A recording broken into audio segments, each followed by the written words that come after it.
കയ്യൂരുള്ളൊരു സമരസഖാവിന് വിയ്യൂരെന്നൊരു ഭയമില്ല.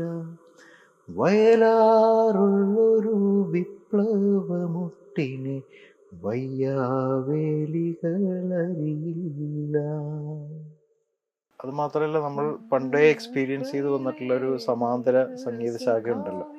സുഗമ സംഗീതം, ലളിത സംഗീതം, ഓണപ്പാട്ടുകൾ, മറ്റ് ഭക്തിഗാനങ്ങൾ, അങ്ങനെയുള്ള ഒരു ശ്രേണി.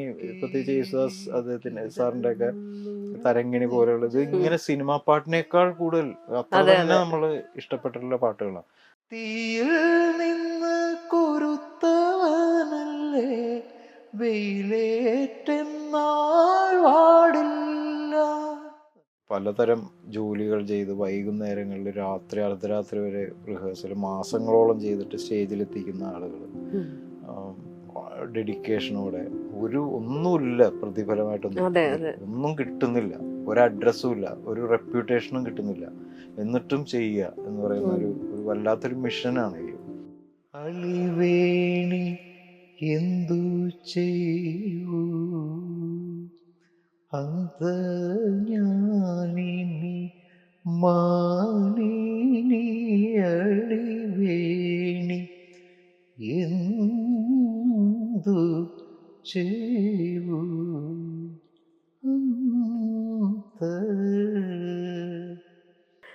ഈ ഒരു പ്രതിഭ ചെയ്തത് മറ്റൊരു പ്രതിഭ പുനഃസൃഷ്ടിക്കുമ്പോൾ ആശങ്കയുണ്ടോ? എനിക്ക് ആശങ്കയുണ്ട്, ഉറപ്പായിട്ടും. പേഴ്സണലി എനിക്ക് ഒരു പാട്ട് അങ്ങനെ എടുത്ത് ചെയ്യുന്നത് എനിക്ക് അത്ര താല്പര്യം. കാരണം അതിന്റെ പക്ഷെ ഇതെല്ലാം ഒരു പുതിയ തലമുറയ്ക്കൊരു റിമൈൻഡറായിട്ട് കൊണ്ടുവരാൻ അത് സഹായിച്ചു. പല പാട്ടുകളും അല്ലിയാമ്പലൊക്കെ ആ സമയത്ത് ചെറുപ്പത്തിലൊക്കെ ആ സൗണ്ടിൽ, ആ ടേപ്പിന്റെ നോയ്സിൽ, അത്ര മിനിമൽ ഓർക്കസ്ട്രയിലും ഒക്കെ പതിഞ്ഞ് കേട്ടിരുന്നു. അതൊക്കെ ആ താമരപ്പൂ നീ ദൂരെ കണ്ടുമോഹി, ആ സൈലൻസ് കട്ട് ചെയ്തത് അതൊക്കെ നമ്മുടെ തലയിലാണ്. അതൊക്കെ എങ്ങനെ വരും എന്നുള്ളതൊന്നും നമുക്കറിയില്ല. വിവേചനം ഉണ്ട്. എനിക്ക് പേഴ്സണലി അനുഭവിക്കാൻ ഞാൻ നിന്നു കൊടുക്കാറില്ല. ഏത് തരത്തിലുള്ളൊരു അപ്പർ ക്ലാസ്സിൽ ഒരാളെത്തിയാലും മറ്റൊരു ക്ലാസ്സിനെ വിവേചനത്തോടെ കാണുക എന്നുള്ളത്, അത് നാളെ ഒരാളെത്തിയാൽ പോലും അങ്ങനെ കാണുക എന്ന് പറയുന്നത് ഒരു ശാന്തിക്ക് വേണ്ടി ഒരു പാട്ട്, അവർക്ക് വേണ്ടി പാടുന്നത്.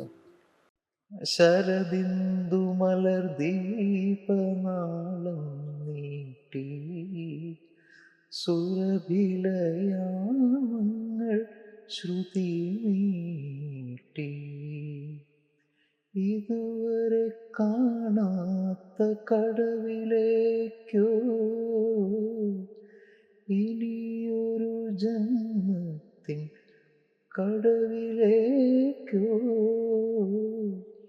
മധുരമായി പാടി വിളിക്കുന്നു ആരോ, മധുരമായി പാടി വിളിക്കുന്നു.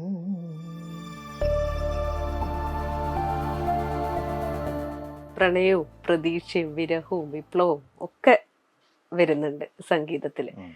ഏത് തരം പാട്ടുകൾ ചെയ്യാനാണ് കൂടുതൽ ഇഷ്ടം? ഒരു കേൾവിക്കാരൻ അല്ലെ കേൾവിക്കാരിയെ എങ്ങനെ സ്വാധീനിക്കുന്നു. നമ്മൾ സ്വാധീനിക്കണം എന്ന് പറഞ്ഞിട്ടാണല്ലോ ചെയ്യുന്നത്. പക്ഷെ ഒരു പോയിന്റിൽ അത് സ്വാധീനിക്കുന്നു എന്ന് അറിയുമ്പോൾ ഉണ്ടാകുന്നൊരു സാറ്റിസ്ഫാക്ഷൻ ഉണ്ട്. അതാണ് ഈ സ്വാധീനിക്കണം എന്ന് പറഞ്ഞ് ചെയ്യുന്ന പാട്ടുകളാണ് ഇഷ്ടം. അത് വിപ്ലവമായാലും പ്രണയോ വിരഹോ എന്തും ആയിക്കോട്ടെ, സ്വാധീനിക്കണം എന്ന് ഉള്ള പാട്ടുകളാണ് ചെയ്യാൻ ഇഷ്ടം. അത് ട്യൂൺ കൊണ്ട് മാത്രമല്ല, വരി കൊണ്ടും എല്ലാം കൊണ്ടും ഇത് എവിടെയെങ്കിലും ടച്ച് ചെയ്യണം. അത് ചെയ്തിട്ട് ഒരു ഒന്ന് ഗൂസ് ബംസ് ഉണ്ടാകുക, അത് വിളിച്ചു പറയുക, ആരെങ്കിലും നമ്പറൊക്കെ അങ്ങനെ ചില ഘട്ടങ്ങൾ ഉണ്ടാകുമ്പോൾ നമുക്ക് ഒരുപാട് സന്തോഷം തോന്നും. അത് വരി കൂടി അതിനെ കോൺട്രിബ്യൂട്ട് ചെയ്യുക എന്നുള്ളതാണ്, സംഗീതം മാത്രമല്ല. അങ്ങനെ വന്നിട്ടുള്ള ഏതെങ്കിലും ഒരുപാട് ഇപ്പൊ തിരികെ തൊട്ട് അങ്ങനെ വിശ്വസിക്കാൻ പറ്റാത്ത വിളികൾ വന്നിട്ടുണ്ട്. ചിലപ്പോൾ അവർ ജോലി നിർത്തിപ്പോരുന്ന ആൾക്കാർ അങ്ങനെയൊക്കെ വിളിച്ചിട്ടുണ്ട്, നിർത്തി പോന്നിട്ടുള്ള ആൾക്കാർ വിളിച്ചിട്ടുണ്ട്, അങ്ങനെ ഉണ്ട്. അതുപോലെ ചിലപ്പോൾ ഈ തിരമാലയാണ് അതൊക്കെ സെലക്റ്റീവ് ആയിട്ടുള്ള ആൾക്കാരാണ്. നമ്മൾ ആരും കേട്ടിട്ടില്ല എന്ന് പറഞ്ഞിരിക്കുമ്പോൾ ചിലരങ്ങനെ വിളിക്കും. ഇത് വിളിക്കും. പിന്നെ ആകാശമായകളൊക്കെയാണ് ഏറ്റവും കൂടുതൽ നമ്മൾ ഈ പറഞ്ഞ പോലെ ചില ഒരു ഇങ്ങനെ വളരെ ദുരന്തപൂർണമായിട്ടുള്ള ഇതിൻ്റെ അറ്റത്തൊക്കെ നിൽക്കുന്ന സ്ത്രീകളൊക്കെ, ഒരു സ്ത്രീയൊക്കെ വിളിച്ചിട്ട് ഇപ്പോഴും ഓർമ്മയുണ്ട്. അവർ ഇങ്ങനെ ഒരു സൂയിസൈഡൽ ഒരു ഇതിലൊക്കെ നിൽക്കുന്നൊരു അവസ്ഥയിൽ എങ്ങനെയോ നമ്പറൊക്കെ ഒപ്പിച്ച് വിളിക്കുക, അവർ വാവിട്ട് കരയുന്നൊരു ഇതൊക്കെ ഉണ്ടായിട്ടുണ്ട്. അപ്പം അങ്ങനെ നമുക്ക് വിചാരിക്കുന്നതിനപ്പുറം ചില പാട്ടുകൾ ഇങ്ങനെ ആൾക്കാരെ ഇത് ചെയ്യുമല്ലോ. അതൊരു വലിയ സന്തോഷമാണ്. സന്തോഷമാണ് ഉറപ്പായിട്ടും അത്. പക്ഷെ ഇങ്ങനെയൊക്കെ പറയുമ്പോൾ ഒരു പേടിയാവും. ഇപ്പൊ സിനിമാ ഗാനങ്ങൾ മാത്രല്ലല്ലോ, നാടകഗാനങ്ങളും ലളിതഗാനങ്ങളും അല്ലാതെ ആൽബം ഒക്കെ ചെയ്തിട്ടുണ്ടല്ലോ. ലളിതഗാനങ്ങൾ പണ്ട് തൊട്ടേ ചെയ്യുമായിരുന്നു. കോളേജിന്റെ ഞാൻ തന്നെ പാടി ഗിനി പിഗ് പോലെ പാടി പരീക്ഷിച്ചിട്ടില്ല. ആ സമയത്ത് സംഗീത സംവിധാനം ഒക്കെ ചെയ്യുന്ന സമയത്ത് അങ്ങനെയാണ്. കോളേജ് സമയത്ത് എൻ്റെ ഒരു കസിൻ പാട്ടെഴുതും, അദ്ദേഹം പാട്ടെഴുതരും. ഞാനിങ്ങനെ തോന്നിയ രാഗത്തിൽ, അന്ന് ഈ രാഗം പഠിച്ച അഹങ്കാരത്തിന്റെ രാഗത്തിന്നെ കല്യാണിയിൽ ചെയ്ത് കളയാം എന്നൊക്കെ പറഞ്ഞാൽ അങ്ങനെ ചെയ്യാം. അങ്ങനെ ചെയ്യും. പിന്നെ അത് കോളേജിന്റെ ഒടുവിലൊക്കെ എത്തുമ്പോൾ അതിൻ്റെ ഒരു എസ്തെറ്റിക്കലായിട്ടുള്ളൊരു കാര്യത്തിലേക്കൊക്കെ നമ്മൾ അന്വേഷിച്ച് എത്തിയിട്ടുണ്ട് സത്യം പറഞ്ഞാൽ. അത് കഴിഞ്ഞിട്ട് പിന്നെ ഇതൊരു സ്ഥിരം പരിപാടിയാക്കി മാറ്റി. ആരെ എഴുതുന്നാലും ഇപ്പോൾ പലവ്യഞ്ജന ലിസ്റ്റ് എടുത്താലും നമ്മൾ ട്യൂൺ ചെയ്ത് കൊടുക്കുന്നുള്ള അവസ്ഥയിൽ എന്ത് കിട്ടിയാലും ട്യൂൺ ചെയ്യാന്നുള്ളൊരു പരിപാടി ചെയ്തു. വെറുതെ നേരം പോക്കിന് വേണ്ടി ചെയ്യും. പിന്നെ അങ്ങനെയുള്ള ചില വർക്കുകൾക്ക് കൂടെ അസിസ്റ്റ് ചെയ്യാൻ സ്റ്റുഡിയോയിലൊക്കെ പോകും. നമ്മളുടെ തന്നെ ചെറിയ ചെറിയ വർക്കുകൾ. പിന്നെ ഇത്തരം ഒരു ഹോം സ്റ്റുഡിയോ തുടങ്ങി. അപ്പം അങ്ങനെയുള്ള ചെറിയ പരസ്യ ചിത്രങ്ങളുടെ മ്യൂസിക്, അതുപോലെ ഈ ഭക്തി ഗാനങ്ങൾ, ലളിതഗാനങ്ങൾ, ഇങ്ങനെയൊക്കെയുള്ള പരിപാടികൾ ചെയ്ത് അങ്ങനെ ലളിതഗാനങ്ങളൊക്കെ ഇപ്പോഴും ഇടയ്ക്ക് ചെയ്യും. ലളിതഗാനം എന്നുദ്ദേശിച്ചത് സോക്കോൾഡ് ലളിതഗാനമല്ല, സിനിമേതര ഗാനം. ഒരു സിറ്റുവേഷൻ, സിനിമയിൽ ഇന്ന കൃത്യം സിറ്റുവേഷൻസ് ഉണ്ടാവല്ലോ, പക്ഷെ അതിനപ്പുറത്ത് കുറച്ച് ഒരു താരാട്ട് ചെയ്താലും ഒരു ലളിതഗാനമാണ്. ഒരു ഉപാധികളില്ലാത്തൊരു പ്രണയഗാനം ചെയ്താലും ലളിതഗാനമായിരിക്കുമല്ലോ. അപ്പൊ അത് ഇപ്പോഴൊക്കെ ചെയ്യാറുണ്ട്. നമുക്കൊരു പ്ലാറ്റ്ഫോം ഉണ്ട്, ബോധി എന്ന് പറഞ്ഞിട്ട് ഒരു യൂട്യൂബ് ചാനൽ. അതിലൊക്കെ ഇടയ്ക്ക് ഇങ്ങനെ ഓരോന്ന് ചെയ്യും. അങ്ങനെ ചെയ്യാറുണ്ട്. നാടകങ്ങളുടെ ഒരു എക്സ്പീരിയൻസ് എങ്ങനെയാണ്? പ്രൊഫഷണൽ നാടകങ്ങളല്ല ചെയ്തിട്ടുള്ളത്. ഈ അമച്വർ എക്സ്പെരിമെന്റൽ നാടകങ്ങൾ കുറേ ഒരു കാലത്ത് കോളേജ് സമയം തൊട്ടേ ചെയ്ത് ഇപ്പോഴും ചെയ്യാറുണ്ട്. എൻ്റെ ഗുരു എൻ്റെ ആൽബർട്ട്സിലെ കെമിസ്ട്രി പ്രൊഫസറാണ് പ്രൊഫസർ ചന്ദ്രദാസൻ. അദ്ദേഹം നാടക സംവിധായകനാണ്. ഇന്റർനാഷണൽ, ഞങ്ങൾ ഗ്രീസിലൊക്കെ പോയിട്ടുണ്ട് നാടകമായിട്ട്. അങ്ങനെ ഇന്ത്യയും പല സ്ഥലങ്ങളിലും നമ്മൾ പല നാടകങ്ങൾ, കർണഭാരവും അങ്ങനെയുള്ള പുറനാടി പോലെയുള്ള കുറേ നാടകങ്ങൾക്ക് ഞാൻ ചെയ്തിട്ട്. ഈ കഴിഞ്ഞ 2 നാടകങ്ങൾ കഴിഞ്ഞ 2 കൊല്ലമായിട്ട് ചെയ്തു അദ്ദേഹത്തിന്. ശാകുന്തളം ചെയ്തു, അതിനുശേഷം വേറൊരു നാടകം കൂടി ചെയ്തു. പണ്ട് ഈ കണ്ണകി എന്ന് പറഞ്ഞ നാടകം പോണ്ടിച്ചേരി സ്കൂൾ ഓഫ് ഡ്രാമയിലൊരു പ്രൊഫസർ വന്ന് ഇവിടെ ചെയ്തു. അപ്പോൾ അതിന് മ്യൂസിക് ചെയ്തപ്പോഴത്തേക്കും ഞാനിങ്ങനെ ഹമ്മിങ് പാടിയപ്പോൾ ഒരാൾ വന്നിട്ട്, നമ്മുടെ ഒരു കൂട്ടുകാരൻ നാടകക്കാരൻ വന്നിട്ട്, ഒരു ലൈറ്റ് ഇവിടെയും കൂടി കൊടുത്തോളാം പറയാം. നമ്മളിത് കണ്ടിട്ട് പാടുകയാണല്ലോ, നമ്മുടെ മുഖത്ത് വിരിയുന്ന രസങ്ങളൊക്കെ അതും നാടകമായിക്കോട്ടെ എന്ന് പറഞ്ഞിട്ട്. അപ്പൊ അങ്ങനെ ഇടയ്ക്ക് ആ വയലിൻ, മറ്റേ ഡ്രംസ്, ഇത് എല്ലാം ഇങ്ങനെ ചുറ്റും ഉണ്ടാവും. അപ്പൊ അതൊക്കെ നമ്മൾ ഓരോ ഘട്ടങ്ങളിലായിട്ട് നമ്മൾ തന്നെ ചിലപ്പോൾ ചെയ്യുന്നുള്ള വേദികളുണ്ട് ഓരോ അവസരങ്ങളിൽ. അപ്പൊ അങ്ങനെ ഒക്കെ ചെയ്തിട്ടുണ്ട്. അതിപ്പോഴും അങ്ങനെ തന്നെയാണോ ചെയ്യുന്നത്? ഇപ്പൊ കുറച്ചൊക്കെ റെക്കോർഡഡ് ആണ്, മ്യൂസിക് റെക്കോർഡഡ് ആണ്. അതിന്റെ അളവിൽ ചെയ്യണം എന്ന് മാത്രമേ ഉള്ളൂ, വോളിയോ. കാരണം നാടകത്തിന്റെ ഡയലോഗ്സ് ലൈവല്ലേ, ലൈവാകുമ്പോൾ അത്രയും മൈക്ക് അത്രയും ക്യാച്ച് ചെയ്യണമെന്നില്ല വോയിസ് ഒക്കെ. റെക്കോർഡഡ് ഇത് മാത്രം സിനിമ പോലെ കേൾക്കാനും പാടില്ലല്ലോ. അപ്പൊ അതനുസരിച്ച് ചെയ്യണം, അതിനനുസരിച്ച് ലിമിറ്റ് ചെയ്ത് ബാലൻസ് ചെയ്ത് സൗണ്ട് ചെയ്യണം. കഴിഞ്ഞ കൊല്ലം മറ്റൊരു നാടകവും, മറ്റേ ഗോപാൽജി എന്ന് പറയുന്ന തൃശ്ശൂരിലുള്ള ഒരു സംവിധായകനുണ്ട്, പുള്ളിക്ക് വേണ്ടി ഒരു ഉണ്ണായി വാര്യരെ കുറിച്ചൊരു നാടകം ചെയ്തിട്ടുണ്ട്. അത് കഴിഞ്ഞ കൊല്ലം സംഗീത നാടക അക്കാദമിയിൽ പ്രദർശിപ്പിക്കുകയും ചെയ്തു, അവിടുത്തെ ഇതിവിടെ ഫെസ്റ്റിവലിന്. ലൈവായി ചെയ്യുമ്പോഴൊക്കെ ഉള്ള ഒരു എക്സ്പീരിയൻസ് ഉണ്ടല്ലോ, അത് എങ്ങനെയാണ്? അമച്വർ നാടകം എന്ന് പറഞ്ഞാൽ അതിൽ ഒരുപാട് സ്കോപ്പുകൾ, ഒരുപാട് ഡോഴ്സ് ഓപ്പൺ ആണ് അതിനകത്ത്. നമ്മൾ സിനിമ പോലെ അലുവ പോലെ കൊടുക്കേണ്ടതൊന്നല്ല, അത് ഒരു എക്സ്പെരിമെന്റൽ ഇതാണല്ലോ. അപ്പൊ അതിന് അതിൻ്റെതായിട്ടുള്ള ലൂസ് എഡ്ജുകളുണ്ട്, അങ്ങനെ ഉണ്ട്. അപ്പൊ അത് വേറൊരു തരം പരിപാടിയാണ്. അത് എല്ലാം പെർഫെക്റ്റ് ആയിട്ട് വീണോളം നിർബന്ധമൊന്നുമില്ല. അത് വീഴുന്നതാണ് അന്നത്തെ ഷോ കളി എന്ന് പറയുന്നത്. പിന്നെ അതിന്റെ ലൈഫ് സ്റ്റൈലും അങ്ങനെയാണ്. ഇപ്പൊ നമുക്കിപ്പോ സമയമില്ലാത്തതിന്റെ പ്രശ്നം മാത്രമേ ഉള്ളൂ. പക്ഷെ ഞാൻ പണ്ട് തൊട്ടേ അത് എൻജോയ് ചെയ്തിട്ടുണ്ട്. പലതരം ജോലികൾ ചെയ്ത് വൈകുന്നേരങ്ങളിൽ രാത്രി അർദ്ധരാത്രി വരെ റിഹേഴ്സൽ മാസങ്ങളോളം ചെയ്തിട്ട് സ്റ്റേജിലെത്തിക്കുന്ന ആളുകൾ, ഡെഡിക്കേഷനോടെ ഒന്നുമില്ല പ്രതിഫലമായിട്ടൊന്നും, ഒന്നും കിട്ടുന്നില്ല, ഒരു അഡ്രസ്സും ഇല്ല, ഒരു റെപ്യൂട്ടേഷനും കിട്ടുന്നില്ല, എന്നിട്ടും ചെയ്യുക എന്ന് പറയുന്ന ഒരു വല്ലാത്തൊരു മിഷനാണ് ഈ. എല്ലാ നാടകങ്ങളും അല്ല, ഹൈ പ്രൊഫൈൽ നാടകങ്ങളൊക്കെ സംഭവിക്കുന്നുണ്ട്. ഖസാക്കിന്റെ ഇതിഹാസമൊക്കെ വന്നല്ലോ, അങ്ങനെ സംഭവിക്കുന്നുണ്ട്.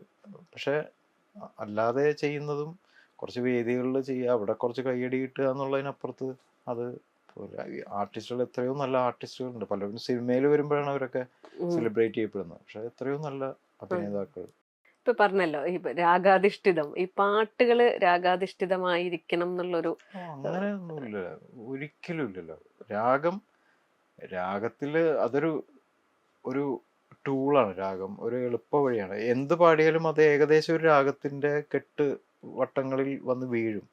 കൃത്യമായിട്ടല്ലെങ്കിൽ പോലും ഒരു കാര്യം മൂളിയാൽ അത് ഇന്ന രാഗമില്ല എന്ന് പറയാം, അത്രേ ഉള്ളൂ അതിനകത്ത്. പക്ഷെ രാഗം നമുക്കൊരു രാഗത്തിൽ ചെയ്യുമ്പോൾ നമുക്ക് കുറച്ച് കാര്യങ്ങൾ ഫ്രീ ആയിട്ട് കിട്ടും. ആ രാഗത്തിന്റെ പ്രയോഗങ്ങൾ കിട്ടും. ആനന്ദഭൈരവി പാടി, ആനന്ദഭൈരവിയുടെ പിടുത്തങ്ങൾ അല്ലെങ്കിൽ പക്കട്സ് എന്നൊക്കെ പറയില്ല, അത് വെച്ച് തന്നെ ഒരു പാട്ട് ചെയ്യാം. പക്ഷെ ഒരു 3 കഴിയുമ്പോൾ അത് തന്നെ ആയിരിക്കും പിന്നെയും വരുന്നത്. അപ്പൊ ആ രാഗം ഉപയോഗിച്ചാൽ പോലും രാഗത്തില് ഇപ്പോ ഞാൻ പലപ്പോഴും ഇപ്പൊ സന്യാസിനി എന്നുള്ള പാട്ട് കാപ്പി രാഗത്തിലാണ് എന്നുള്ളത് ഞാൻ ഈ അടുത്തിടെയാണ് ഞാൻ മനസ്സിലാക്കുന്നത്. കാപ്പി നമ്മൾ കേൾക്കാത്തതുകൊണ്ടൊന്നുമല്ല, ഞാൻ അന്വേഷിച്ചിട്ടേ ഇല്ല ആ പാട്ട് ഏത് രാഗമാണ്. കാരണം അതിനപ്പുറത്താണ് ആ പാട്ട് വന്നിട്ടുള്ളത്. പക്ഷെ അതിന്റെ പ്രയോഗങ്ങളോ അതിന്റെ റൂട്ടൊക്കെ നോക്കി ഇത് ഈ രാഗമാണല്ലോ എന്നൊക്കെ. മാലേയം ശരതയുടെ മോഹനരാഗമാണ്. മോഹനത്തിൽ ഒരുപാട് പാട്ടുകളുണ്ട്.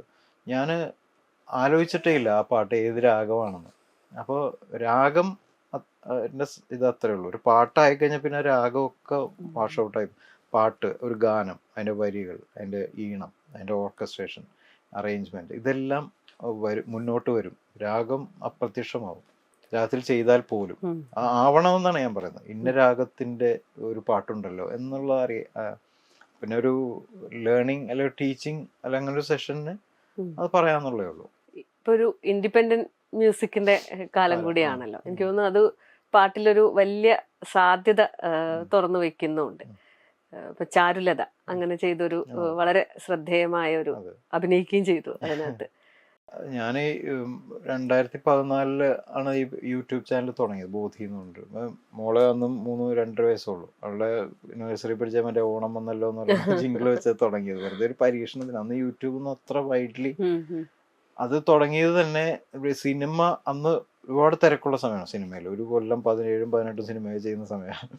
അപ്പൊ ആ പാരലലി ഇത് സിനിമ എപ്പോഴും നിരന്തരമായി നമ്മൾക്ക് ഉണ്ടാകുന്നൊരു വേദിയൊന്നും ആയിരിക്കില്ല എന്ന് എനിക്കറിയാം. അപ്പൊ അത് മാത്രമല്ല, നമ്മൾ പണ്ടേ എക്സ്പീരിയൻസ് ചെയ്ത് വന്നിട്ടുള്ള ഒരു സമാന്തര സംഗീത ശാഖ ഉണ്ടല്ലോ. സുഗമ സംഗീതം, ലളിത സംഗീതം, ഓണപ്പാട്ടുകള്, മറ്റ് ഭക്തിഗാനങ്ങൾ, അങ്ങനെയുള്ള ഒരു ശ്രേണി. പ്രത്യേകിച്ച് യേശുദാസ് അദ്ദേഹത്തിന്റെ സാറിന്റെ ഒക്കെ തരംഗിണി പോലെയുള്ളത് ഇങ്ങനെ സിനിമാ പാട്ടിനേക്കാൾ കൂടുതൽ അത്ര തന്നെ നമ്മൾ ഇഷ്ടപ്പെട്ടിട്ടുള്ള പാട്ടുകളാണ്. അപ്പൊ അത് എന്തുകൊണ്ട് പിന്നെ ഒരു സമയത്തൊക്കെ ഇതൊക്കെ പോയി, ആർക്കും താല്പര്യം. അപ്പൊ പൊക്കോട്ടെ, പക്ഷെ നമ്മൾ ചെയ്യുന്നു. ആരും കേട്ടാലും ഇല്ലെങ്കിലും കുഴപ്പമില്ല, നമ്മൾ ചെയ്യുന്നു. അങ്ങനെ ഇത് ചെയ്യുന്നു. പിന്നെ അങ്ങനെ വന്ന് ഓരോ വിഷയങ്ങളൊക്കെ ഉണ്ട്. നമുക്ക് ഒരു പാട്ട് ചെയ്താലോ എന്ന് പറഞ്ഞിട്ട് ആരെങ്കിലും പോയറ്റിനെ വിളിച്ചിട്ട് നമുക്ക് എഴുതിക്കാം. അങ്ങനെ ചെയ്ത് തുടങ്ങി. അപ്പോൾ കുറച്ചും കൂടി ഈ പൊളിറ്റിക്കൽ സോഷ്യൽ ഇതൊക്കെ നമ്മളെ അലട്ടിക്കൊണ്ടിരിക്കുമ്പോൾ എന്നാൽ പിന്നെ ഒരു പാട്ട് ചെയ്താലോ എന്ന് പറഞ്ഞാൽ അങ്ങനെ ചെയ്യും. അങ്ങനെയൊക്കെ അതിനു വേണ്ടിയുള്ളൊരു വേദി കൂടിയായി അത് എന്നുള്ളതാണ്. ആര് കണ്ടില്ല എന്നുള്ള. ഇപ്പൊ ചാരുലത സുദീപ് പാലനാടാണ് മ്യൂസിക് ചെയ്തത്, ശ്രുതി ശരണ്യം ഡയറക്റ്റ് ചെയ്ത്. അപ്പൊ അങ്ങനെ ഒരു പാട്ട് അതിനു മുമ്പ് ബാലേ എന്ന് പറഞ്ഞാൽ അവരുടെ തന്നെ പ്രൊഡക്ഷൻ നമ്മൾ ചെയ്തു, ബോധി. അപ്പൊ അതൊക്കെ ചെയ്യാന്ന് പറഞ്ഞാൽ നമുക്ക് സന്തോഷമാണ് ഉണ്ടാകുക. കാരണം ഇങ്ങനെ സമീപിച്ചു, ബോധിയിൽ നമുക്ക് ഇറക്കിയാലോ എന്ന് ചോദിക്കുമ്പോൾ നമുക്കൊരു അങ്ങനെ പ്ലാറ്റ്ഫോം ആയിട്ട് അവരും അത് തിരിച്ചറിയുന്നുണ്ടല്ലോ എന്ന് അറിയുന്നത് ഒരു സന്തോഷമാണ്. പിന്നെ ഇപ്പോൾ അത് വളരെ സ്ട്രോങ് ആയി. ബോധിയല്ല, മറ്റ് ഈ ഇത്തരം ഗായകർ സ്ട്രോങ് ആയി. പ്ലേ ബാക്ക് സിംഗിങ് എന്ന് പറയുന്ന ഒരു ഗായകനെ സംബന്ധിച്ച് അനിവാര്യമായിട്ടുള്ളൊരു കാര്യം ആയിട്ട് അവരാരും പറയുന്നില്ല. അവർക്ക് വേണ്ടത് അവർ പാടിയിടും. പുതിയതെങ്കിൽ പുതിയത്, പഴയതെങ്കിൽ പഴയത്, എന്തും പാടിയിടാം. ആൾക്കാർ കേൾക്കും. 400 പേര് ഒരു സദസ്സിൽ പോയി നമ്മളൊരു പാട്ട് പാടിയാൽ 400, 500, 1000 പേര്. ഇൻസ്റ്റാഗ്രാമിലും 1000 ലൈക്ക് കിട്ടിയാൽ അതിൻ്റെ അർത്ഥം 1000 പേര് കേട്ടു, ഇഷ്ടപ്പെടുന്നു എന്നല്ലേ. അതൊരു വലിയ കാര്യമാണ്. അതെ, ഈ ഇൻഡിപെൻഡന്റ് മ്യൂസിക് അങ്ങനെ ഒരു സാധ്യത തുറന്നു വെക്കുന്നുണ്ട്. പ്ലാറ്റ്ഫോംസ് ആണ്, ഈ സോഷ്യൽ മീഡിയ പ്ലാറ്റ്ഫോംസ് അങ്ങനെ ഒരു സാധ്യത. എത്രയോ ആർട്ടിസ്റ്റ് ഇൻസ്റ്റാഗ്രാം റീലും മൂലം പല വേദികളിൽ എത്തുന്നു. അതൊരു വലിയൊരു കാര്യമാണ്, ഇൻഡസ്ട്രിയുടെ ഭാഗമാവുന്നു. കയ്യൂരുള്ളൊരു സമരസഖാവിന് എന്നുള്ള പാട്ട് വളരെ ഹിറ്റായിരുന്നു. എനിക്ക് തോന്നുന്നു അതില് ശാന്തി അഭിനയിക്കുകയും ചെയ്തിട്ടുണ്ട്. ആൽബം. അതെ, അതെന്ന് വെച്ചാല് നമ്മള് 2008 മറ്റാണ് ചെയ്തത് ആ പാട്ട്. ലാൽ ജോസ് വഴി തന്നെയാണ് സഖാവ് VS-ന്റെ മകൻ ശ്രീ അരുൺ, അദ്ദേഹം പുള്ളിയുടെ ഒരു ഇനീഷ്യേറ്റീവിലൊരു പാട്ടുകൾ ചെയ്യുന്നു. അതിൽ 2 പാട്ട് മോഹൻ സിത്താര സാർ ചെയ്യുന്നു, അർജുനൻ മാഷ് ചെയ്യുന്നു 2 പാട്ട്. അങ്ങനെ 2 പാട്ട് എന്നോട് ചെയ്യാൻ പറഞ്ഞു. ശരത്തേട്ടൻ, വയലാർ ശരത്ചന്ദ്രവർമ്മ എഴുതി തരും. ചെയ്യുന്ന സന്തോഷം, ചെയ്യാം ചെയ്യുന്നു. 2 പാട്ട് ഞാൻ ചെയ്തു കൊടുത്തു. ഈ 2 പാട്ട്, ഒന്ന് കയ്യൂരും പിന്നെ ആലപ്പുഴയുടെ തെളിമണ്ണിൽ എന്നൊരു പാട്ട്, അത് 2 പാട്ടും ചെയ്തു കൊടുത്തു. അത് പിന്നെ വിസ്മരിച്ചു ഞാൻ. പിന്നെ അത് പോയി, അത് മറ്റേ നിയമസഭയുടെ സെനറ്റ് ഹാൾ എവിടെയോ വെച്ചിട്ടാണ് റിലീസ് ചെയ്തത്. സഖാവ് തന്നെയാണ് റിലീസ് ചെയ്തതൊക്കെ. അന്ന് പോയിരുന്നു. അതിനുശേഷം ഞാനത് പോയി. അതിനുശേഷം വർഷങ്ങൾക്ക് ശേഷം ഒരു 3-4 വർഷത്തിന് ശേഷം എൻ്റെ കൂടെ വടകരയിൽ ബിബിൻ അശോക് എന്ന് പറഞ്ഞ മ്യൂസിക് നമ്മുടെ ഇതിലൊക്കെ ഓണം മൂടൊക്കെ ചെയ്ത് എൻ്റെ ഒപ്പമാണ് ബിബിൻ ഉണ്ടായിരുന്നത്. ബിബിൻ ഒന്ന്, ചേട്ടൻ പണ്ടൊരു വിപ്ലവഗാനം പാടിയിട്ടുണ്ടോ എന്ന് ചോദിച്ചപ്പോൾ ഞാൻ പറഞ്ഞു വിപ്ലവഗാനം ഏതാന്ന് ചോദിച്ചപ്പോൾ കയ്യൂര് എന്ന് പറഞ്ഞൊരു പാട്ട്, പാടിയിട്ടുണ്ട്. അത് ഭയങ്കര ഹിറ്റാ വടകരയിലൊക്കെ, പാർട്ടി ഇതിലൊക്കെ ഗാനങ്ങളൊക്കെ. അത് ഈ പാട്ട് പാടിയില്ലെങ്കിൽ അവർ പറഞ്ഞു വിടില്ല എന്നുള്ള മട്ടിലൊക്കെയാണ്. അത് യൂട്യൂബിലുണ്ടല്ലോ എന്ന് പറഞ്ഞു. അപ്പം ഞാൻ യൂട്യൂബിൽ നോക്കിയപ്പോൾ ഉണ്ടത്, ഞാൻ എൻ്റെ വോയിസിൽ തന്നെ കിടക്കുന്നത്. അപ്പോൾ അതിൽ അഡ്രസ്സൊന്നുമില്ല, ആര് ചെയ്തു ആരെഴുതി ഇതൊന്നുമില്ല, വെറുതെ ഒരു പാട്ട്, നല്ല വ്യൂസും ഉണ്ട്. അപ്പം ഞാൻ ഓർത്ത് നമ്മൾ ചെയ്തൊരു പാട്ടല്ലേ, അത് നമ്മളാണ് ചെയ്തതെന്ന് അറിയണ്ടേ. ശരത്തേട്ടനാണ് എഴുതിയത്, ഞാനാണ് ചെയ്തത്, ഞാനാണ് പാടിയത്. ഞാൻ രണ്ടാമത് റെക്കോർഡ് ചെയ്ത് അന്ന് വിഷ്വലും ചെയ്തു. അപ്പോൾ അന്ന് ഞാൻ ശ്രീ അരുണിനോട് സംസാരിച്ചു, ഇങ്ങനെ ചെയ്യുന്നുണ്ട്. VS-ന് ഉള്ളൊരു ട്രിബ്യൂട്ട് പോലെയാണ്, നമുക്കന്ന് വലിയ ഇഷ്ടമായിരുന്നു. അങ്ങനെ അപ്പോൾ പുള്ളിക്കുള്ള ഒരു നമ്മളുടെ ഒരു സമ്മാനം. പുള്ളിയെക്കുറിച്ചല്ല ആ പാട്ട്, പക്ഷെ പല സ്ഥലത്തും ഉള്ള കയ്യൂര്, കണ്ണൂര്, പുന്നപ്ര, മറ്റേ എല്ലാം ഉണ്ടല്ലോ, കരിവള്ളൂര്, അങ്ങനെ എല്ലാ സ്ഥലത്തെക്കുറിച്ചും പറയുന്നുണ്ട്. അപ്പോൾ പക്ഷെ പുള്ളി ഇപ്പോഴത്തെ ഒരു ഏറ്റവും ഇതായിട്ടുള്ള ഒരാളെന്നുള്ള രീതിയിൽ മുഴുവൻ ചെയ്തോളാൻ പറഞ്ഞു. അപ്പോൾ അങ്ങനെയാണ് ആ വീഡിയോ ചെയ്തത്. അങ്ങനെ ചെയ്ത് ആകസ്മികമായിട്ടതൊരു ഇലക്ഷൻ്റെ സമയത്ത് കൂടിയായിരുന്നു. അത് സത്യം പറഞ്ഞാൽ അതങ്ങനെ പ്രോഗ്രാം ചെയ്തതല്ല, പക്ഷെ ആ സമയത്താണ് അത് വന്നതും. ആ സമയത്ത് അതുകൊണ്ട് ഒരുപാട് അത് ആൾക്കാർ കേൾക്കുകയും കാണുകയൊക്കെ ചെയ്തു. അതൊന്ന് പാടുമോ? കയ്യൂരുള്ളൊരു സമരസഖാവിന് വിയ്യൂരെന്നൊരു ഭയമില്ല, വയലാറുള്ളൊരു വിപ്ലവമുട്ടിന് വയ്യാവേലികളറിയില്ല, പുന്നപ്രയിലെ നല്ല സഖാവിന് പൂപ്പലണിഞ്ഞൊരു മനസ്സില്ല,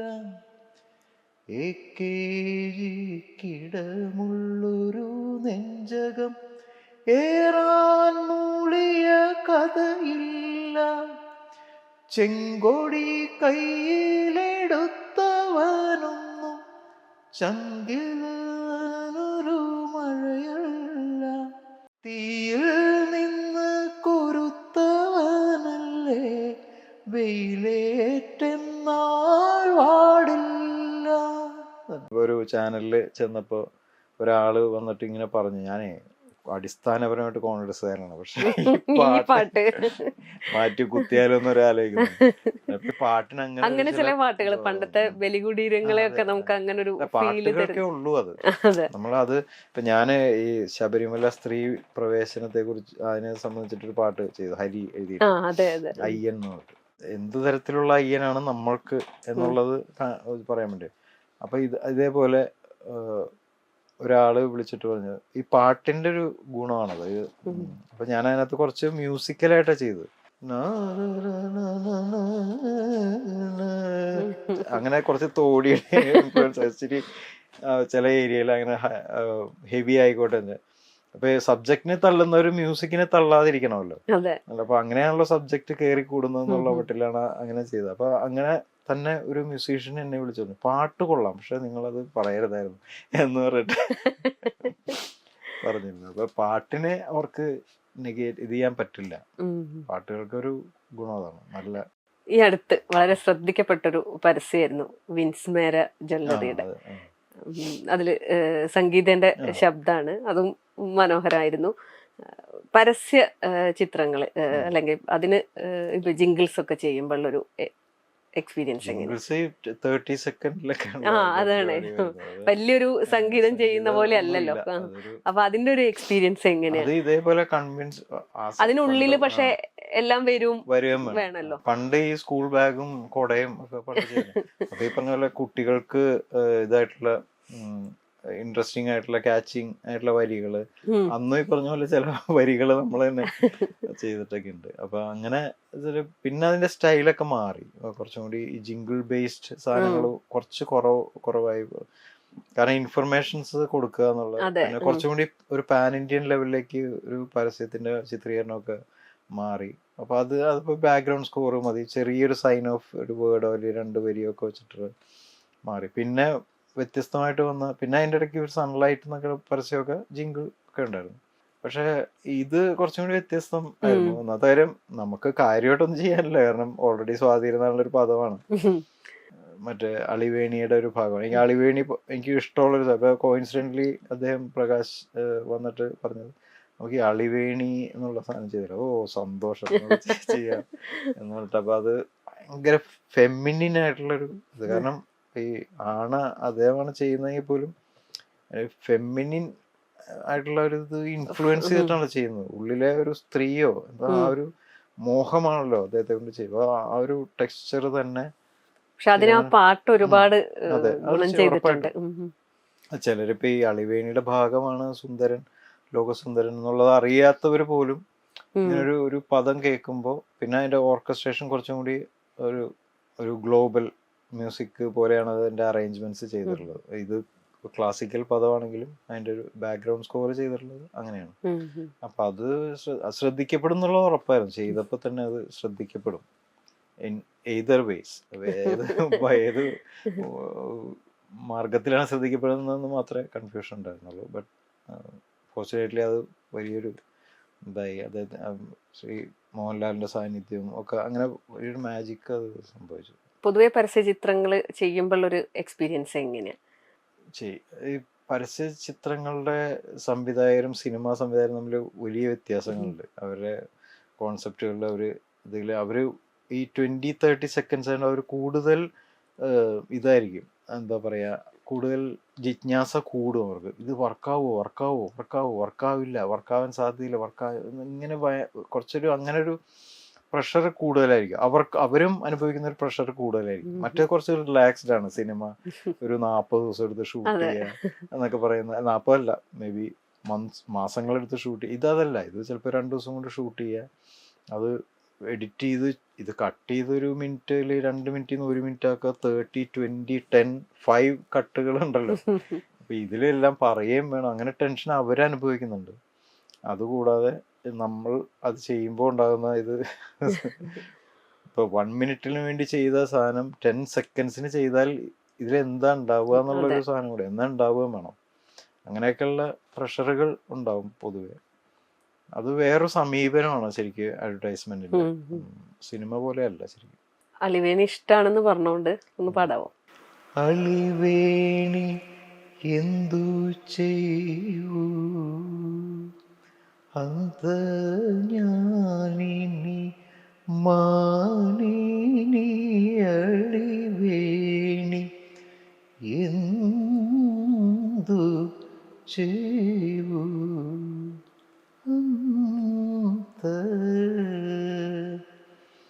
നളിനമീഴി ശ്രീ പത്മനാഭ പത്മനാഭൻ ഇഹ വന്നില്ലല്ലോ സുന്ദരൻ ലോക സുന്ദരൻ ലോക സുന്ദരൻ വരാഞ്ഞാലേ ചൊൽക കിന്നേ പ്രയോജനം മടിവേണി എന്തു ചെയ്യൂ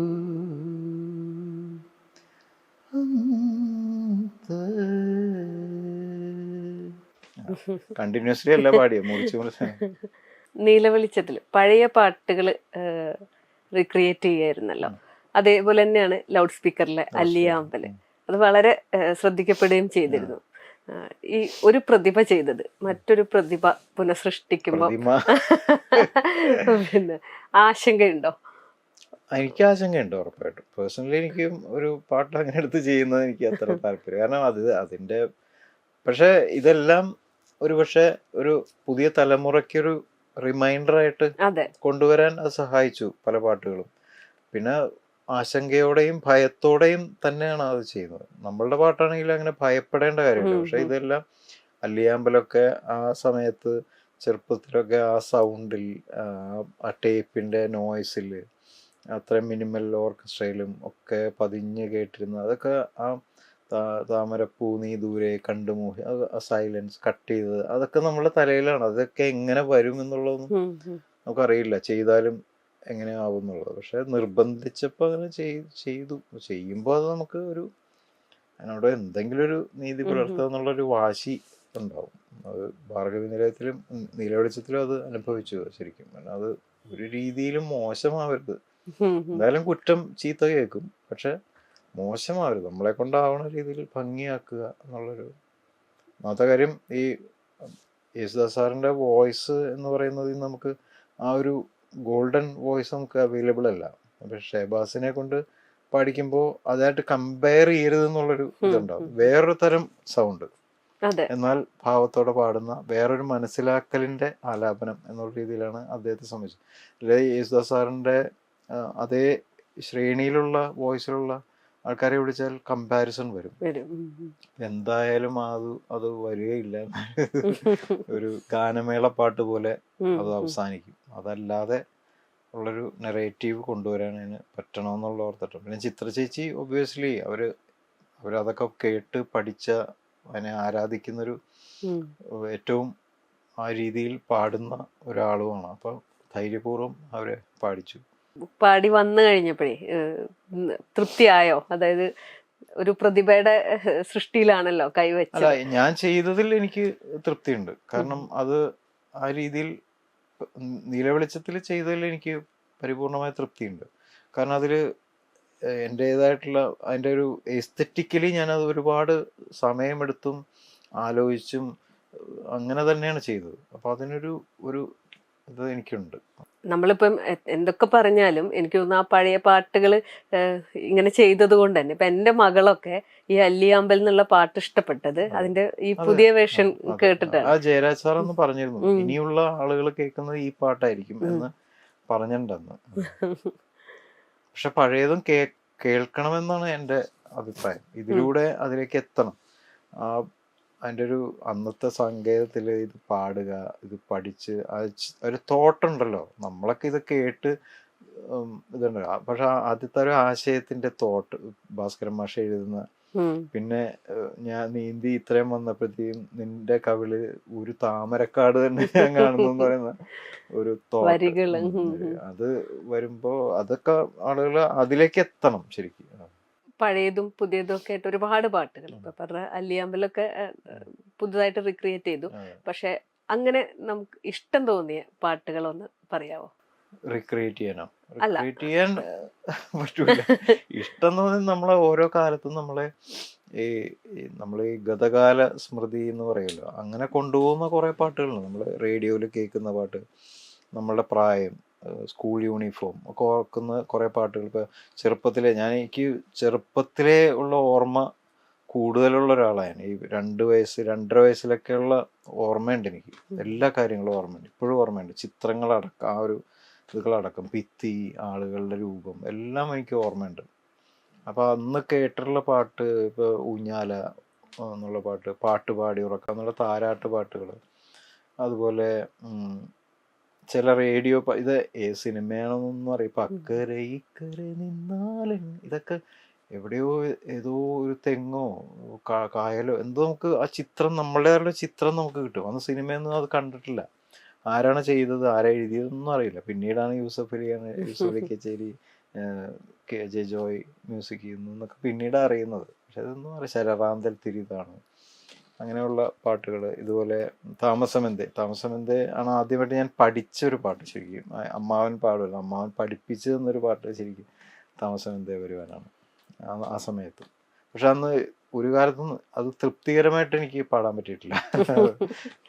അതാണ് എൻ്റെ ഒരു പ്രശ്നം. അങ്ങനെ കുറേ പാട്ടുകൾ, എത്ര പേര് ചില പാടിപ്പിച്ച് ചിറയിൻ കീഴിലെ പെണ്ണെ, ചിത്തിരത്തോണിയിൽ അക്കരെ പോകാം, ഇതൊക്കെ ഇത്തരം പാട്ട്, ചൈത്രം ചായം ചാലിച്ചു പിന്നീട് വരുമ്പോൾ ഇത്തരം പാട്ടുകൾ തന്നിട്ടുള്ള അനുഭൂതി എന്ന് വെച്ചാൽ ഇതൊക്കെ ഏതോ ഒരു ടൈമിനെയും ഒരു സ്പേസിനെയും നമ്മൾ തരുന്നുണ്ട്, എനിക്ക് തരുന്നുണ്ട്. അത് ഇപ്പോൾ ചൈത്രം ചായം, ഒരു ഞാലിപ്പൂവൻ പഴത്തോട്ടം, ആ പാട്ടൊക്കെ ഇല്ലേ, മാനത്തെ ചിങ്കാർ, ഒരു സ്പേസ്, എവിടെയോ ഒരു മാജിക്കലായിട്ടുള്ള ചിത്തിരത്തോണിയിൽ അക്കരെ പോകാനെത്തി. അപ്പോൾ അക്കരയുണ്ട്, ചിത്തിരത്തോണിയുണ്ട്, ഇത്രയും ചിഹ്നങ്ങൾ നമ്മൾക്ക് പതിഞ്ഞു പോയി. അത് പിന്നെ ഇപ്പോഴും അങ്ങനെ തന്നെയാണ് അത് പാട്ടുകൾ ഞാൻ കേൾക്കുന്നത്. ആ പാട്ടുകളൊക്കെ ഇപ്പോഴും അങ്ങനെ തന്നെ.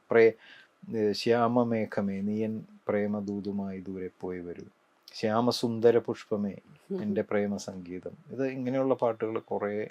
അങ്ങനെ ഇഷ്ടം തോന്നിയ ഏതെങ്കിലും ഒരു പാട്ട് പാടും? ശ്യാമസുന്ദര പുഷ്പമേ എൻ്റെ പ്രേമ സംഗീതമാണു നീ, ധ്യാനലീനമിരിപ്പൂ ഞാൻ, ധ്യാനലീനമിരിപ്പൂ ഞാൻ, ഗാനമെന്നെ മറക്കുമോ, എൻ്റെ ഗാനമെന്നിൽ മരിക്കുമോ. എന്താ വരികളല്ലേ. ദൂരെ ഏതോ വിഭഞ്ചിയിൽ പറന്നേറുവാൻ അതിനാകുമോ, ഈ പാട്ടിനെ. സിനിമാ ഗാനരംഗത്ത് ഗായകരായാലും സംഗീത സംവിധായകരായാലും എഴുത്തുകാരായാലും ആ ഒരു സംഗീതം മേഖലയിലാണ് ഞാൻ പറയുന്നത്, പൊതുവെ ഒരു തരം അവഗണന നേരിടുന്നു എന്നൊക്കെ പറയുന്നുണ്ടല്ലോ. അത്തരം അനുഭവങ്ങൾ ഉണ്ടായിട്ടുണ്ടോ? പ്രതിഫലമൊക്കെ കൃത്യമായിട്ട് കിട്ടുന്നുണ്ട്? പ്രതിഫലമൊന്നും കിട്ടിയിട്ടൊന്നുമില്ല. പക്ഷെ അവഗണന അവഗണന ഉള്ള സ്ഥലത്ത് ഞാൻ അങ്ങനെ ഇരിക്കാറുമില്ല. അവഗണന അല്ല, ശ്രദ്ധയിൽ പെട്ടിട്ടുണ്ട്. അപ്പൊ സ്വയം ഇല്ലെങ്കിൽ പോലും ശ്രദ്ധയിലൊക്കെ പെട്ടിട്ടുണ്ട്. പിന്നെ ഉറപ്പായിട്ടും അതൊക്കെ ഒരു സമൂഹത്തിലുള്ളത് തന്നെയാണല്ലോ ഈ വിവേചനങ്ങള്. പ്രതിഫലം കറക്റ്റായിട്ട് കിട്ടണം നിർബന്ധമൊന്നുമില്ല. പക്ഷെ നമ്മൾ ആദ്യമേ തീരുമാനിച്ചുറച്ച ചെറുതെങ്കിൽ ചെറുതെന്നുള്ള രീതിയിലൊക്കെ എല്ലാം ഓൾമോസ്റ്റ് സെറ്റായിട്ടുണ്ട്. കിട്ടാത്തത് ഒരു 3-4 പ്രൊജക്റ്റുകളാണ് അങ്ങനെ കിട്ടാത്തത്, പറ്റിച്ചിട്ട് പോയിട്ടുള്ളത്. പക്ഷെ വിവേചനം ഉണ്ട്. ഇപ്പം എനിക്ക് പേഴ്സണലി അനുഭവിക്കാൻ ഞാൻ നിന്ന് കൊടുക്കാറില്ല. വിവേചനം ഉണ്ട്, അത് മനുഷ്യൻ്റെ ഒരു ഇൻസ്റ്റിങ്ക്റ്റ് ആണല്ലോ വിവേചനം. ഒരു ഏത് തരത്തിലുള്ളൊരു അപ്പർ ക്ലാസ്സിൽ ഒരാളെത്തിയാലും മറ്റൊരു ക്ലാസ്സിനെ വിവേചനത്തോടെ കാണുക എന്നുള്ളത്, അത് നാളെ ഒരാളെത്തിയാൽ പോലും അങ്ങനെ കാണുക എന്ന് പറയുന്നത് ഒരു ഇതാണ്. കാരണം അപ്പോഴാണ് അവൻ്റെ ക്ലാസ് അവന് വെളിവാക്കാൻ പറ്റുള്ളൂ, എക്സ്പ്രസ് ചെയ്യാൻ പറ്റുള്ളൂ. അതൊരു നമ്മളുടെ ഒരു ശീലമാണ്. അത് വിവേചനങ്ങളുണ്ട്. പണ്ട് ബേസിക് ആയിട്ടുള്ള ഇത്തരം ക്ലാസിഫിക്കേഷൻസിൻ്റെ വിവേചനങ്ങളുണ്ട്, പാട്ടുകാർക്കുണ്ട്, സംഗീതത്തിലും എഴുത്തിലും അഭിനയത്തിലും ഒക്കെ ഉണ്ടല്ലോ. സിനിമയിൽ മാത്രമല്ലല്ലോ, അങ്ങനെ ഉണ്ട്, ഉറപ്പായിട്ടും പൊതുവെ സമൂഹത്തിൽ കാണുന്നതിന്റെ ഒരു ഇത് കുറച്ചും കൂടി കൂടുതലായിരിക്കും സിനിമയിൽ. കാരണം അത് കുറച്ചുകൂടി രഹസ്യ സ്വഭാവമുള്ളൊരു മേഖലയാണല്ലോ. കുറച്ചു പേര് മാത്രം ഇൻവോൾവ് ആകുന്ന, അതിന്റെ പുറം ലോകത്ത് എന്താണ് നടക്കുന്നത് അധികം അറിയാത്ത ഒരു ലോകമായതുകൊണ്ട് അവിടെയൊക്കെ ഇതൊക്കെ ഉണ്ടാവും. കുറച്ചൊക്കെ ആയിരിക്കും പിന്നെ എക്സ്ട്രീം ആകുമ്പോഴായിരിക്കും പുറത്തെത്തുന്നത്. ഇപ്പൊ സംഗീതത്തിലെ ജാതി വലിയൊരു ചർച്ചയാണല്ലോ. ആ കൺമുന്നിൽ അത്തരം അനുഭവങ്ങൾ ഉണ്ടായിട്ടുണ്ട്. എനിക്ക് പരിചയമുള്ള ആൾക്കാർക്കൊക്കെ അങ്ങനെ നമുക്ക് സുഹൃത്തുക്കളെ ആറവിയിലൊക്കെ പഠിക്കുന്ന സംഗീത കോളേജിൽ പഠിക്കുന്നവർക്ക് അല്ലെങ്കിൽ ഈ കച്ചേരി കർണാടക സംഗീതത്തിലൊക്കെ അല്ലേ ഇത് കൂടുതൽ ഒരു സമയത്ത് ഭയങ്കരമായിട്ട് ഉണ്ടായിട്ടുള്ളത്. ഇതൊരു ഭക്തി പ്രസ്ഥാനത്തിന്റെ തുടർച്ചയാണ് കർണാടക സംഗീതം എന്ന് പറയുന്നത്.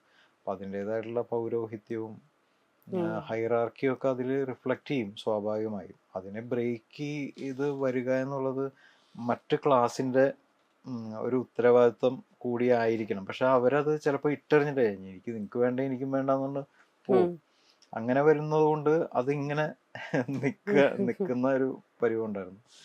പക്ഷെ അതിനൊക്കെ മാറും എന്ന് എനിക്ക് തോന്നുന്നു. പക്ഷെ എപ്പോഴും അതിൽ അങ്ങനെ ഒരു സ്റ്റിക്ക് ഓൺ ചെയ്യപ്പെടുന്ന ഒരു കാര്യം പോലെ എനിക്ക് തോന്നിയിട്ടുണ്ട് പലപ്പോഴും. പലപ്പോഴും ഈ പേരുകൾ ഇപ്പം ആരാണ് സംഗീത സംവിധായകൻ അല്ലെങ്കിൽ ആരാണ് ലിറിസിസ്റ്റ്, ഇതൊന്നും വരാതെ പോവാറുണ്ടല്ലോ. എനിക്ക് തോന്നുന്നു സംഗീത സംവിധായകന്റെ പേര് പിന്നെയും വരാറുണ്ടെന്ന് തോന്നുന്നു. ലിറിക് റൈറ്ററിന്റെ കൂടുതൽ അങ്ങനെ ഉറപ്പായിട്ടും അവരെ അഡ്രസ് ചെയ്യപ്പെടാതെ പോകാറുണ്ട് പലപ്പോഴും. ഇപ്പൊ ഒരു പാട്ടുകാരൻ ഒരു പാട്ടുകാരി ഒരു പാട്ടിനെ കുറിച്ച് പറയുമ്പോൾ ഇന്നാള് സംഗീതം ചെയ്തതെന്നേ പറയാറുള്ളൂ. ഇന്നലെ പോലും എന്നെ ഒരു ലിറിക് റൈറ്റർ, ഒരു ഫീമെയിൽ ലിറിക് റൈറ്റർ എന്നെ വിളിച്ചു പറഞ്ഞു, ബിജി സന്തോഷമുണ്ട്, ഞാനൊരു പാട്ടിനെ കുറിച്ചൊരു വീഡിയോ മ്യൂസിക് ഡയറക്ടർ പറഞ്ഞിട്ടാണ് വീഡിയോ ഇട്ടു ഒരു അവരെ ഇത് ചെയ്തുകൊണ്ട്. അപ്പോൾ ഞാൻ ലിറിക് റൈറ്ററിന്റെ പേരും പറഞ്ഞിട്ടാണ്. അപ്പോൾ അവരെന്നെ വിളിച്ചത്, ആരും പറയാറില്ല ബിജി ലിറിക് റൈറ്ററിന്റെ പേര്, ബിജി പറഞ്ഞാൽ ഒരുപാട് സന്തോഷമുണ്ട് എന്ന് പറഞ്ഞിട്ട് എന്നെ വിളിച്ചു.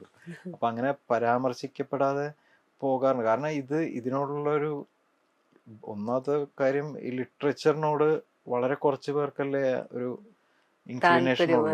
അപ്പൊ അതില്ലാത്തത് കൊണ്ട് ആ ഭാഗത്തേക്ക് അവർ നോക്കൂല. പാട്ട് പാടാൻ എന്തോ ഒരു ടൂൾ, എന്തോ ഒരു വരി എത്രയോ അവർക്കുള്ളൂ. അപ്പൊ അതാണ് അതിന്റെ പ്രശ്നം. ഇപ്പൊ TM കൃഷ്ണയ്ക്കൊക്കെ അവാർഡ് നിഷേധിക്കുന്ന ഒരു സാഹചര്യം വരെ ഉണ്ടായി. അത്തരം സംഗീതത്തിൽ കാണുന്ന അത്തരം ഒരു പ്രവണതകളെ എങ്ങനെയാണ്? അല്ല, ഈ അവാർഡുകൾ എന്ന് പറഞ്ഞാൽ ഒരു സ്ഥാപന വൽക്കരണത്തിൽ നിന്ന് വരുന്നതാണല്ലോ. നമ്മൾ വേറെ സ്ഥാപനങ്ങൾ ഉണ്ടാക്കുക എന്നുള്ളത് അതിനകത്ത് മറുപടിയായിട്ടുള്ളൂ. അല്ല, സ്ഥാപനങ്ങൾ ഉണ്ടാക്കിയില്ലെങ്കിലും ഇത് വേണ്ടെന്ന് വെച്ചിരിക്കുക എന്നുള്ളതേ ഉള്ളൂ. അല്ലാണ്ട് അവഗണിക്കുക എന്നുള്ള ഒരു കാര്യമാണ്. വേറെ കാര്യങ്ങൾ ഇവിടെ ഒരുപാട് ചെയ്യാനുണ്ടെന്നുള്ളൊരു ബോധ്യം നമുക്ക് ഉണ്ടാകുന്ന എന്നുള്ളതാണ്. ഇതിനെ എതിരിടുക എന്നുള്ളത് തന്നെ ഒരു എനർജിയുടെ ലോസാണ്. എത്രയോ വലിയൊരു ലോകമാണ്, നമുക്ക് എന്തൊക്കെ ചെയ്യാം. പിന്നെ നമുക്ക് ഭാഷ കൊണ്ടും നമ്മുടെ സ്വഭാവം കൊണ്ടും ക്യാരക്ടർ കൊണ്ടൊക്കെ എതിരിടാം. അത് നമ്മുടെ ശരീരഭാഷ തന്നെ ഒരു ഭാഷയായി മാറണം. അല്ലാതെ നമ്മൾ എല്ലാ ദിവസവും ഇതിനെതിരെ കടുംപിടുത്തം നടത്തി യുദ്ധം ചെയ്ത് പോകുന്നതിനേക്കാൾ കൂടുതൽ എത്ര കാര്യങ്ങൾ നമുക്ക് അവിടെ ചെയ്യാം. കാരണം എത്രയോ ആളുകൾ, കൂട്ടം ഈ ലോകത്തുണ്ട്. അവരെയൊക്കെ നമുക്ക് അഡ്രസ്സ് ചെയ്യാൻ പറ്റുമല്ലോ. അതൊക്കെ നമുക്ക് ചെയ്യാം. ഈ ഫ്രിക്ഷൻ, കാരണം ഫ്രിക്ഷൻ ചെയ്യും തോറും വീർ കൂടിക്കൊണ്ടിരിക്കണല്ലാതെ വല്ലാതെ ഒന്നും ഇവിടെ സംഭവിക്കുന്നില്ല. ഇവര് മനസ്സിലാവുന്ന ശരിയാ, നിങ്ങളാണ് ശരി, അപ്പോ ഞാൻ അങ്ങോട്ട് വന്നേക്കാൻ ഒരു കാലത്തും ഒരു ലോകത്ത് സംഭവിച്ചിട്ടില്ല. പക്ഷെ നമുക്ക് ചെയ്യേണ്ട കാര്യങ്ങൾ ആളുകളെ ബോധിപ്പിക്കുക എന്നുള്ളതാണ് ചെയ്യേണ്ടതെന്ന് എനിക്ക് തോന്നിയിട്ടുണ്ട്. ആദ്യമൊക്കെ ഞാൻ ഇങ്ങനെ, എനിക്കും ഇതേപോലെ തോന്നിയിട്ടുണ്ട്, മറുപടി എന്നുള്ളത്. പക്ഷെ ഇത് പുകഞ്ഞുകൊണ്ടേയിരിക്കുള്ളൂ. കാരണം ശത്രുക്കളുടെ ഇത് വീറ് വളരും. കാരണം അവനവൻ്റെ കൺവിക്ഷൻസും വിശ്വാസവും ധാരണയും കോംപ്രമൈസ് ചെയ്യൽ എന്ന് പറഞ്ഞാൽ അത്രയ്ക്ക് ഇൻഫ്ലുവൻസ് ചെയ്യാൻ കഴിവുള്ള വളരെ പേഴ്സണൽ ആയിട്ടുള്ള റിലേഷൻഷിപ്പിൽ മാത്രമേ സംഭവിക്കുള്ളൂ. ഒരു സമൂഹം ഒരിക്കലും മാറാൻ വലിയ ബുദ്ധിമുട്ടാണ്. പിന്നെ നമ്മളെ അടയാളപ്പെടുത്തുക എന്നുള്ളതാണ്. അത് വളരെ പ്രസക്തമായിട്ടുള്ളൊരു കാര്യമാണ്. അത് അടയാളപ്പെടുത്താൻ മറന്നു പോകും. അല്ലെങ്കിൽ മക്കള് സംഗീത രംഗത്തുണ്ടല്ലോ, മോളം പാട്ട് ഓണം വന്നല്ലോ എന്നുള്ളത്, മകനും അതേപോലെ തന്നെ ഒരു എനിക്കൊന്ന് മദേഴ്സ് ഡേക്കാന്ന് തോന്നുന്നു ഒരു അവര് ജാതിക്കാത്തോട്ടത്തിലൊക്കെ പാടിയിട്ടുണ്ട്. അവരാണ് പാടിയേക്കുന്നത്. മറ്റേ ജസ്റ്റിന്റെ പാട്ട്, മറ്റേ തണ്ണീർമത്തനില് സൗമ്യയോടൊപ്പം ആരോ പാടിയിട്ടുള്ള പാട്ടുണ്ട്. പാട്ട് പാടിയില്ല എന്നുള്ളതല്ല, പാട്ട് പഠിക്കുന്നുണ്ട് അവര്. അവള് ഡാൻസും പഠിക്കുന്നുണ്ട്. പാട്ട് അവൻ MA മ്യൂസിക് തന്നെയാണ്, മഹാരാഷ്ട്രയിലെ മ്യൂസിക്കിലാണ് ചേർന്നിട്ടുള്ളത്. പിന്നെ അവരിപ്പോഴും നമ്മളുടെ വർക്കും ഒക്കെ അവനും അസോസിയേറ്റ് ചെയ്യാറുണ്ട്. അവനും അവളും വീണ, വെസ്റ്റേൺ വോക്കല്, ഹിന്ദുസ്ഥാനി ഡാൻസ്, അങ്ങനെ എല്ലാം നമ്മളുടെ ഒരു ലോകം അങ്ങനെയാണ്. അതടക്കമുള്ളൊരു ലൈഫ് ആയതുകൊണ്ട് അതിൽ നിന്നൊന്നും മാറാൻ പറ്റില്ല. അതിപ്പോ പഠിക്കാൻ വേണ്ടി പഠിക്കേണ്ട കാര്യമില്ല. അതിങ്ങനെ ഒഴുക്കില് കൂടെ പെട്ടങ്ങ് ഉണ്ടാവും പോവാ അല്ലേ? ചെയ്യുന്നത്. മോള് പിന്നെ പാടിയിരുന്നോ? ആ ഓണം വന്നല്ലോ ക്ക് ശേഷം? അതിനുശേഷം ഇപ്പോ മറ്റേത് പാടിയിട്ടുണ്ട്. കുഞ്ഞിരാമായണത്തിലൊരു പാട്ട്, മറ്റേ ഉം, ഉം. പാവാടത്തുമ്പാല എന്നുള്ള പാട്ട്. പിന്നെ എന്തൊക്കെയോ ഒക്കെ പാടിയിട്ടുണ്ട്. പിന്നെ മറ്റേ ജസ്റ്റിൻ പ്രഭാകർ എന്ന് പറഞ്ഞിട്ട് മ്യൂസിക്, ഇപ്പൊ ഈ സർവമായ എന്നൊക്കെ പറഞ്ഞ സിനിമ ചെയ്ത തമിഴനാണ്. അദ്ദേഹത്തിന്റെ ഒരു തമിഴ് പാട്ട് പാടിയിട്ടുണ്ട്. അവളും വൈക്കം വിജയലക്ഷ്മിയും കൂടി, അവളെ ഒരു പടത്തില്, സമുദ്രകന്യയുടെ ഒരു സിനിമയില്.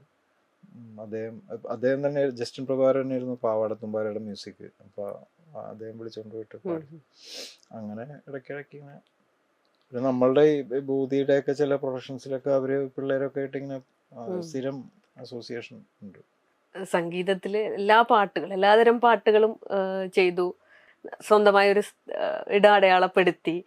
ഇനി എന്താണ് കൂടുതലായിട്ട് സംഗീതത്തിലേക്ക് ചെയ്യാൻ കുറച്ചുകൂടി ആഗ്രഹിക്കുന്നത്? അടയാളപ്പെടുത്താൻ സിനിമയുടെ ഒരു പരിപാടികളൊക്കെ പറഞ്ഞാല് കാലം മാറുമ്പോൾ നമുക്ക് നമ്മളുടെ ശൈലി, കംഫർട്ടബിൾ ആയിട്ടുള്ള ശൈലിയിൽ വർക്ക് ചെയ്യുന്ന സിനിമകൾ മാത്രമല്ലേ നമുക്ക് വരുള്ളൂ.